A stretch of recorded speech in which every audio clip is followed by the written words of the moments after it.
उत्तर प्रदेश की कैराना सीट से सांसद समाजवादी पार्टी की इकरा हसन को लेकर काफी सुर्खियां हैं। 30 साल की हो चुकी इकरा हसन को लेकर सोशल मीडिया पर कई सवाल हैं कि जिस तरीके से कम उम्र में इतनी बड़ी उपलब्धि हासिल करी, पारिवारिक विरासत को आगे बढ़ा रही हैं। सांसद बनी कैराना सीट से पुराना बदला लिया परिवार का, जिस तरीके से उन्होंने इस सीट को जीता, काफ़ी सुर्खियों में रहा।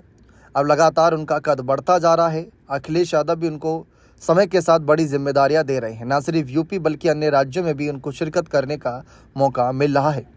इस बीच इकरा हसन के समर्थक जानना चाहते हैं कि सांसद के रूप में इकरा हसन ने अपनी पहचान तो बना ली, लेकिन क्या वह शादी करेंगी, क्या वह निकाह करेंगी, इस बात को लेकर सवाल है। हाल ही में योगेंद्र राणा ने जब उन्हें निकाह का प्रस्ताव दिया तो ये मामला और ज़्यादा तूल पकड़ने लगा। इसी पर जब हमने रिसर्च करी तो पाया कि इमरान प्रतापगढ़ी को लेकर भी कई सवाल एक समय पर शुरू हुए थे। इकरा हसन के साथ इनका नाम जोड़ा जा रहा था, लेकिन इकरा हसन ने खुद सामने आकर इमरान प्रतापगढ़ी से नाम जोड़े जाने पर क्या कुछ बातें रखी थी वह आपको बताता हूं, और शादी पर भी क्या जवाब दिए थे वह भी सुनिए। कैराना से समाजवादी पार्टी के सांसद इकरा हसन ने कहा है कि फिलहाल उनकी शादी यानी निकाह की कोई योजना नहीं और उनका पूरा ध्यान कैराना के लोगों के द्वारा दी गई जिम्मेवारी पर है। उन्होंने कहा कि कैराना के लोगों ने इतनी बड़ी जवाबदेही दी है कि अभी बाकी चीज़ों के लिए वक्त नहीं। सोशल मीडिया पर कांग्रेस के राज्यसभा सांसद और शायर इमरान प्रतापगढ़ी के साथ उनकी शादी पक्की होने जैसी वीडियो भी वायरल की गई थी हाल फिलहाल में, लेकिन जैसे ही ये वीडियो सामने आई थी और कहीं ना कहीं अफवाहें फैलाई गई तो इकरा ने कहा कि इसमें कोई सच्चाई नहीं और इससे उन्हें और उनके परिवार को तकलीफ होती है। इकरा चौधरी हसन से एक पॉडकास्ट में सवाल पूछे गए थे। उनकी 30 साल की उम्र का हवाला देकर पूछा कि शादी की योजना क्या है।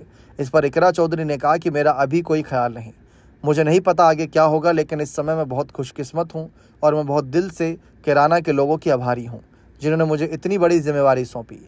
मेरा पूरा ध्यान अभी अपने काम पर है, अपनी जिम्मेदारी पर है और इसको सही तरीके से करने पर है। बाकी चीज़ों के लिए ना वक्त है ना इस समय दिलचस्पी। जब इकरा से पूछा गया कि परिवार में कोई शादी के लिए नहीं कहता तो उन्होंने कहा कि अब कोई नहीं कहता, अब वो कुछ ज़रूरी काम कर रही हैं। जब इकरा चौधरी से कांग्रेस सांसद इमरान प्रतापगढ़ी के साथ शादी के अटकले वाले कुछ अफवाहों पर भरमार को लेकर जब सवाल पूछे गए तो उन्होंने कहा कि सबको ये कहना चाहती हूँ कि इन बातों में बिल्कुल कोई सच्चाई नहीं और ऐसी गलत अफवाह किसी व्यक्ति के लिए, किसी लड़की के लिए चलाना बहुत गलत है। मुझे बहुत अफसोस होता है ये देखकर। मैं सबसे गुजारिश करना चाहूँगी कि ऐसी वीडियो बनाना बंद कर दें। मुझे बहुत तकलीफ़ होती है, इससे मेरे परिवार को भी तकलीफ़ होती है। तो इस मामले पर जब इकरा हसन का कहीं ना कहीं एक बार फिर से निकाह का मामला उठा, सामने आए योगेंद्र राणा ने जब बात रखी तो फिर से इकरा हसन को लेकर सवाल उठने शुरू हो गए कि शादी को लेकर आखिर इनके मन में क्या है। तो फिलहाल तो इकरा हसन ने साफ कह दिया कि वो अपने क्षेत्र की जनता की सेवा करना चाहती हैं, पार्टी को आगे बढ़ाना चाहती हैं और पूरी तरीके से जन सेवा में जुटी हुई हैं। शादी को लेकर फिलहाल ऐसा कोई भी फैसला नहीं है। बने रहें चैनल के साथ। बहुत बहुत शुक्रिया।